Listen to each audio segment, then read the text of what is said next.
Title வின்னருக்கான voting ஆரம்பிச்ச இன்னைக்கு 3வது நாள் நிலவரம் என்ன அப்படின்னு சொல்லிட்டு பார்த்தோம்னா அர்ச்சனா 1,87,000 ஓட்டு வாங்கி டாப்ல ஃபர்ஸ்ட் பிளேஸ்ல இருக்கிறாங்க.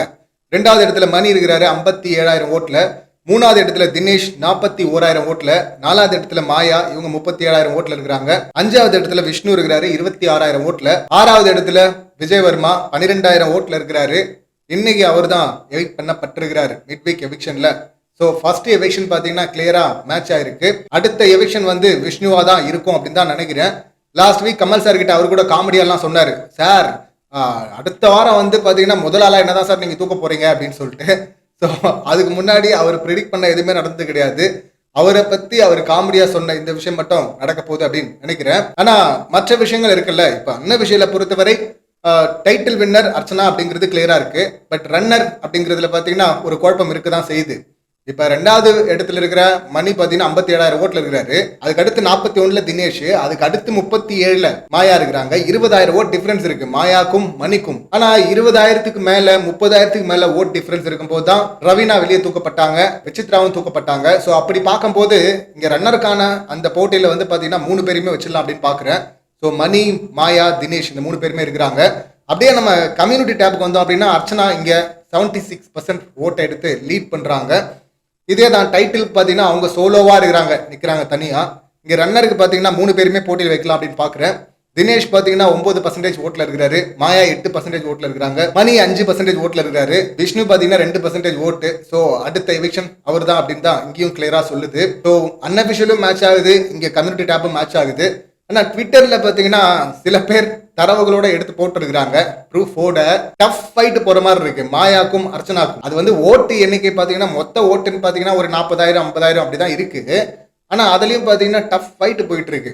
ஒரு பர்சன்டேஜ் சில இடத்துல மாயா கூட லீட் பண்ற மாதிரி இருக்கு. எப்படிப்பா அப்படின்னு பார்த்தா அந்த போல் நடத்துறவங்களே பாத்தீங்கன்னா ஸ்கிரீன்ஷாட்லாம் எடுத்து போட்டுருக்காங்க. ஒரு குறிப்பிட்ட டைம்ல ஒரு ½ hour to 1 hour பாத்தீங்கன்னா அதுவும் நைட்ல திடீர்னு ஓட்டை ஏத்துறாங்க.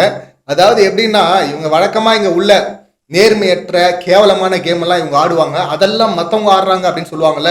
அதே போலதான் வெளியே பிஆர் ஒர்க்கும். இவங்க அர்ச்சனா பிஆர் வச்சிருக்காங்க அப்படின்னு சொல்லிட்டு ஊறிட்டு இங்க பிஆர் வச்சு ஓட்டை ஏத்துறாங்க அப்படின்னு நினைக்கிறேன். மற்ற பேஜ் இருக்குல்ல அதுல எல்லாம் பாத்தீங்கன்னா லட்சக்கணக்கில் ஓட் பதிவாகிற இடத்துலயும் 75% மேல ஓட்டு எடுத்திருக்கிறாங்க அர்ச்சனா. சோ எப்படி பார்த்தாலும் டோட்டலா கூட்டி கழிச்சு பார்த்தாலும் அர்ச்சனா தான் டைட்டில் வின்னர்னு ரொம்ப கிளியரா இருக்கு. வேற வேற சில ஆட்கள் இருக்கிறாங்களா இன்ஃபுளுசர்ஸ், அவங்க எல்லாம் பாத்தீங்கன்னா மாயா மாயா அப்படின்னு சொல்லிட்டு ஊட்ட ஆரம்பிச்சிருக்காங்க.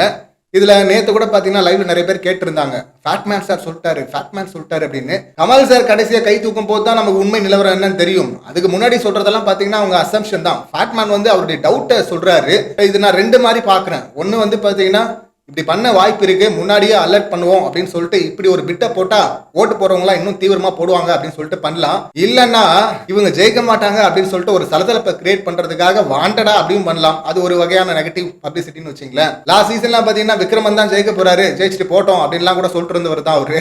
கடைசியில விக்ரமன் அங்க ஜெயிக்கல. உடனே என்ன சொல்ல ஆரம்பிச்சிருக்கிறாரு இவருன்னா, கேள்விப்பட்டதுதான் உடனே வந்து அங்க பொலிட்டிக்கல் ஓட்ஸ் எல்லாம் வந்துச்சு, அதை ஓட்ஸ் எல்லாம் எடுத்துட்டு கவுண்ட் பண்ணாம இங்க அசீம்க்கு கொடுத்துட்டாங்க அப்படின்னு சொல்லிட்டு உருட்டி இருக்கிறாரு. குழந்தை கூட நம்பாதீங்க, குழந்தை கூட.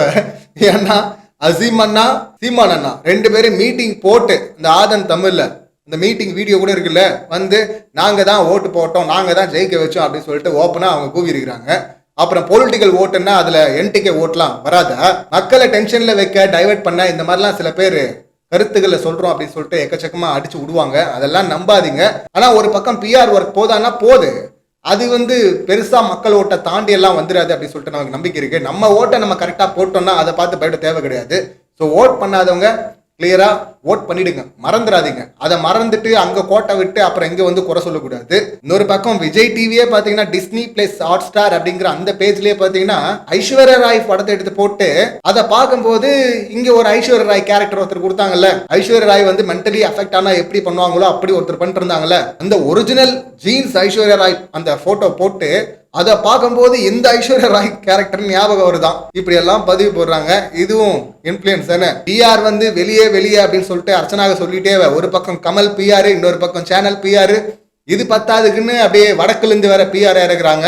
ஸோ இந்த மாதிரி கண்ணா பின்னா அவங்க வேலை செய்ய ஆரம்பிச்சிருக்காங்க. ரன்னருக்காக என்ன நான் புஷ் பண்ணுவேன், ஏசி ரெடி பண்ணுங்க, ஏசி மாட்டுங்க அப்படின்லாம் கோட் வேர்டை பாஸ் பண்ணிட்டு ஏசி மெக்கானிக்ஸ் எல்லாம் பார்த்தீங்கன்னா ஃபுல்லா களத்துல இறங்கி வேலை பார்க்க ஆரம்பிச்சிருக்காங்க. அந்த ஏசி மெக்கானிக்ஸ் எல்லாம் வந்து களத்துல உருட்டட்டும்.